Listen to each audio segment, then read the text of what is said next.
यह है Indian democracy. इस देश का 90% वोटर अपना अधिकार जानता ही नहीं। उसे लगभग हर कंट्री को फॉलो करना चाहिए। जहां फ्रस्ट्रेशन है सर, वहां फियर इंट्यूज नहीं किया जा सकता सर। यहाँ हिंदुस्तान में कोई किसी को भक्त बोल रहा है, कोई चमचा बोल रहा है। It's a democracy sir. तुम अगर अपना भविष्य और अपने बच्चों का भविष्य सुधारना चाहते हो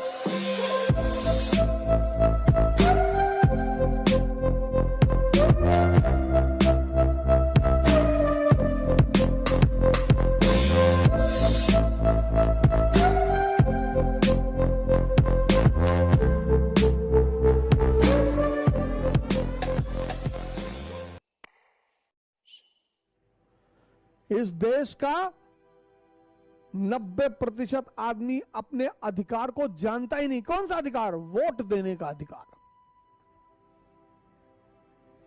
तुम ये जो चिल्ला रहे थे ना, हॉस्पिटल नहीं है, बेड नहीं है, ऑक्सीजन नहीं है, दवा नहीं है, तो शिक्षा ही कहां है, सुविधा ही कहां है, नौकरी ही कहां है? कुछ भी तो नहीं है। और तुम्हारा वोट तुमको बहका कर ले लिया जाता है। ब्राह्मण हो तुम, ब्राह्मण, एकता हो, एकता में आ जाओ। तुम दलित हो, तुम मुसलमान हो। और अगर इससे भी नहीं माने तो एक बोतल पकड़ा दी गोल्ड बॉन्ग की। ये सब बड़े बड़े नेता शराब व्यवसायी भी तो हैं। इससे भी नहीं माने तो 500 रुपया भी पकड़ा दिया। तुम पर कई तरह से हमला करते हैं ना। पहले तो तुम्हें डराते हैं,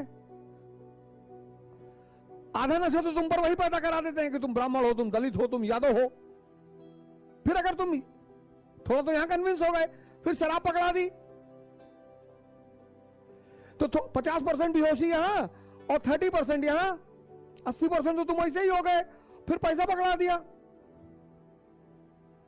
10% यहां। यह है इंडियन डेमोक्रेसी। 3 चीज पे चलती है, डर पे, शराब पे और पैसे पे। जो मेन फैक्टर है, एक्स फैक्टर, मुद्दा, वो कहीं है ही नहीं। वो कहीं है ही नहीं। इस देश का 90% वोटर अपना अधिकार जानता ही नहीं। तुम्हें अधिकार है अपना राजा चुनने का। उसमें 3 चीज तो जरूर देखो, पढ़ा लिखा है कि नहीं, समझदार है कि नहीं, और करता क्या है। तुम अगर अपना भविष्य और अपने बच्चों का भविष्य सुधारना चाहते हो तो तुम्हें राजा बदलने पड़ेंगे। पार्टी नहीं, राजा। कैंडिडेट जिसका भी अच्छा है उसको वोट दो। पार्टियों की गुलामी क्यों कर रहे हो? कोई बीजेपी की बुराई कर रहा है, तुम्हें दर्द क्यों हो रहा है? तो कोई कांग्रेस की बुराई कर रहा है, तुम्हें दर्द क्यों हो रहा है? तुम गुलाम हो। समझदारी को पढ़ाना है सर, देश को बचाना है। आज सभी लोग सरकार को गाली दे रहे हैं, मोदी जी को गाली दे रहे हैं। बिल्कुल दीजिए सर, आपका हक है, एकदम दीजिए। आपने जिस प्रेम से उन्हें गद्दी पे बिठाया था, आपको उतारने का भी हक है, आप एकदम दीजिए। वो तो आपकी राइट है सर, उसमें कोई क्या कर सकता है। If he has failed to prove himself as a great leader in front of you, you have a right to pull him down. पर सर ऐसा नहीं कि आपकी गलती नहीं है, अपनी भी गलती माननी पड़ती है sir.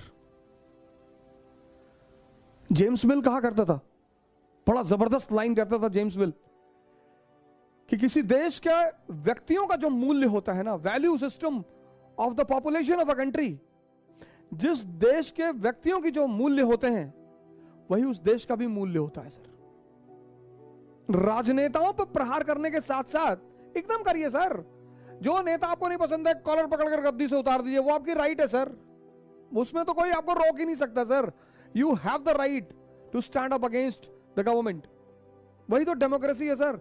We the people of India solemnly resolve, यही तो डेमोक्रेसी है सर। और जो जनता की बात को नहीं सुनेगा, फिर ब्रिटेन वाला हाल होगा 1783। जब ब्रिटेन ने अपनी कॉलोनियों पर टैक्स लगाया, शुगर ड्यूटी, स्टैम्प ड्यूटी, तो वहां के लोगों ने कहा, अमेरिकन कॉलोनीज के लोगों ने, तब तो यूनाइटेड स्टेट्स ऑफ अमेरिका था नहीं, तो वहां के लोगों ने कहा ब्रिटेन से कि सर बहुत अच्छा सर, आपको टैक्स लेना है हमसे, ले लो सर। पर sir every right is associated with the duty, every right is associated. तो जब ब्रिटेन ने टैक्स लगाया अमेरिकन कॉलोनीज पे, पहले उनके ऊपर टैक्स कॉलोनी की लेजिस्लेचर ही लगाती थी, ब्रिटेन ने लगा दिया, 7 years वॉर हो गया, ब्रिटेन को फाइनेंशियल क्राइसिस हो गई, ब्रिटिश पार्लियामेंट ने अमेरिकन कॉलोनीज पे टैक्स लगा दिया। उन्होंने कहा ठीक है लगा दो सर। पर सर आप ही कहते हो gentleman's resolution 1689 the tax paying section will be given representation in British parliament, ये आप ही ने कहा है सर, तो अपनी प्रॉमिस पूरी कर दो सर, हमसे टैक्स ले लो सर, हमें ब्रिटिश पार्लियामेंट में रिप्रेजेंटेशन दे दो सर। अरे बोला ब्रिटिश पार्लियामेंट में क्यों दे रिप्रेजेंटेशन, बस यहीं से लड़ाई शुरू हो गई। ब्रिटिश गवर्नमेंट ने सोचा ये कॉलोनी के लोग, स्लम एरिया के लोग, ये हमारा क्या करेंगे। सर उन्होंने ब्रिटेन की सत्ता को उखाड़ फेंका sir. 1783 treaty of Paris, colony के लोग sir, slum area, 13 slum area, Britain ने अपनी आर्मी भेज दी। आप इनका पागलपन देखो, they were colonies, it was not a nation sir. वो तो नेशन बना 1787 में।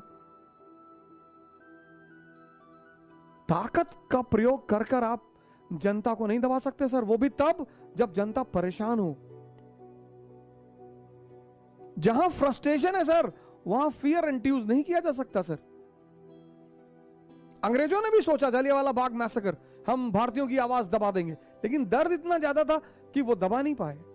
नॉन कोऑपरेशन मूवमेंट फिर भी हुआ, बॉस्टन मैसेकर हुआ, अंग्रेजों ने ताकत का प्रयोग किया, फिर भी अमेरिकी लोग खड़े हो गए। वो तो जनता का अधिकार है सर, सरकार का विरोध करना, उसमें बायस नहीं होना चाहिए। यहां हिंदुस्तान में कोई किसी को भक्त बोल रहा है, कोई चमचा बोल रहा है, it's a democracy sir. Hindustan में तो पर्सनल राइवलरी है। Mister Modi is a leader, किसी के रिश्तेदार नहीं है सर। आप सपोर्ट करते हैं उनकी फिलॉसफी, उनका प्रोग्राम्स, उस पर आप सपोर्ट करते हैं। आप विरोध करते हैं, आप उनकी फिलॉसफी प्रोग्राम पे विरोध करते हैं। पर्सनल किसी का कुछ भी नहीं है सर। लेकिन प्रेजेंट जो सिचुएशन है वो देश को बचाने की सिचुएशन है सर। हमारी पहली प्रायोरिटी है to save the nation and the people at any cost. किसी भी देश में प्रजातंत्र का विकास तब होगा, ये फॉर्मूला है सर, किसी भी देश में प्रजातंत्र का विकास तब होगा जब उस देश की बहुसंख्यक जनता राजनीति के सिद्धांत और अर्थव्यवस्था के विकास को समझेगी। Democracy in any country will develop only when the majority people of that country will understand the law of development in economy and the principles of polity. इसीलिए ब्रिटेन में डेमोक्रेसी का सतत विकास हुआ। सबको उन्होंने वोटिंग अधिकार नहीं दिया, धीरे धीरे धीरे धीरे, कि पहले तुम जानो। जेंटलमैन्स लॉ बनाया उन्होंने, बड़ा जबरदस्त लॉ 1689 में। जब पार्लियामेंट 1688 में ग्लोरियस रेवोल्यूशन हो गया, पार्लियामेंट पावरफुल हो गई वहां की, उसको लगा कि अब सब घुसने की कोशिश करेंगे, तो उसने 1689 में एक नियम बनाया ब्रिटेन की पार्लियामेंट ने, जेंटलमैन्स रेजोल्यूशन। बड़ा प्यारा रेजोल्यूशन है वो सर, उसे लगभग हर कंट्री को फॉलो करना चाहिए। और वो रेजोल्यूशन ये था, बड़ा प्यारा रेजोल्यूशन है सर। किसी भी कंट्री में डेमोक्रेसी तभी डेवलप होगी, डेमोक्रेसी तभी स्ट्रांग होगी when the majority people of that country will understand the law of development in economy and they will understand the principles of polity. तभी डेमोक्रेसी किसी कंट्री में डेवलप होगी। उनको नेशनल इनकम पता होगा, जीडीपी पता होगा, जीएनपी पता होगा, बैंकिंग सेक्टर पता होगा,